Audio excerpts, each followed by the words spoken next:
തിരുവനന്തപുരം വെള്ളറടയിൽ നിന്ന് കാണാതായ സ്ത്രീയെ കൊന്നു കുഴിച്ചിട്ടതായി സംശയം. പഞ്ചാങ്കുഴി സ്വദേശി പ്രിയമതയാണ് കാണാതായത്. 2 ദിവസമായി ഇവരെ കാണാനില്ല. പ്രദീപ് പാറശാല വിവരങ്ങൾ നൽകുന്നു. പ്രദീപ് പാറശാല, പ്രിയമത കാണാതായ ഈ സംഭവത്തിൽ 2 പേർ കസ്റ്റഡിയിലുണ്ട് എന്നാണല്ലോ സൂചന. എത്ര ദിവസം മുതലാണ് ഈ പ്രിയമതയെ കാണാതായത്? തിരുവനന്തപുരത്തെ വെള്ളറടയിൽ തന്നെയാണോ അവരുടെ വീട്? അവരുടെ വീട്ടുകാർ ആരൊക്കെയാണ്? എന്തൊക്കെയാണ് വിവരങ്ങൾ?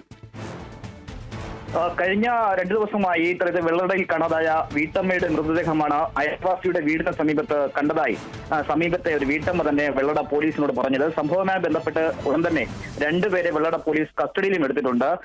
പഞ്ചാങ്കുഴിഞ്ഞി മാവുള്ള സ്വദേശിയായിട്ടുള്ള 48 വയസ്സുള്ള പ്രിയമതയാണ് കാണാതായത്. വർഷങ്ങൾക്ക് മുമ്പ് തന്നെ ഭർത്താവ് ഉപേക്ഷിച്ചു പോയതിനെ തുടർന്ന് ഇവർ ഒറ്റയ്ക്കായിരുന്നു താമസം. 2 പെൺമക്കളുമാണ് ഇവരുടെ കൂടെ ഉള്ളത്. തീർച്ചയായിട്ടും അമ്മയെ കാണാനില്ലെന്ന് പറഞ്ഞുകൊണ്ട് മക്കൾ തന്നെയാണ് വെള്ളറട പോലീസിൽ പരാതി നൽകിയതും. എന്നാൽ പ്രിയമതയുടെ വീടിന് മുന്നിൽ താമസിക്കുന്ന സരസ്വതി എന്ന് പറയുന്ന സ്ത്രീയാണ് ഇത്തരത്തിൽ ദുരൂഹതയുണ്ടെന്നും ഇവരുടെ വീടിന് സമീപത്ത് രക്തക്കറകൾ കണ്ടതായും മാവുടയുള്ള ചർച്ച് വികാരിയോട് പറഞ്ഞു. തുടർന്നാണ് ചർച്ച് വികാരി വെള്ളറട പോലീസിൽ വിവരമറിയിക്കുന്നത്.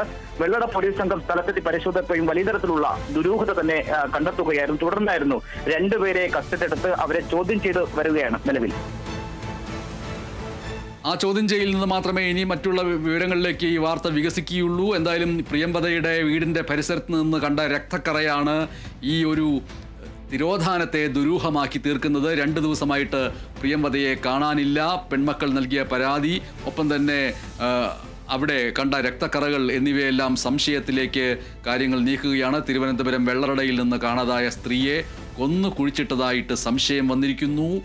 തിരുവനന്തപുരം പഞ്ചാങ്കുഴി സ്വദേശി പ്രിയമതയാണ് കാണാതായിരിക്കുന്നത്. 2 പേർ ഇപ്പോൾ കസ്റ്റഡിയിലുണ്ട്. ഇവരെ ചോദ്യം ചെയ്തതിന് ശേഷം മാത്രമേ ഇതിൻ്റെ പിന്നിൽ ഏതെങ്കിലും തരത്തിലുള്ള ദുരൂഹതയുണ്ടോ, ആ രക്തക്കറകൾക്ക് പിറകിൽ എന്താണ് എന്നതടക്കമുള്ള കാര്യങ്ങളിലേക്ക് പോലീസിന് എത്താൻ കഴിയുകയുള്ളൂ. പ്രദീപ് പാറശാലയാണ് വിവരങ്ങൾ നൽകിയത്.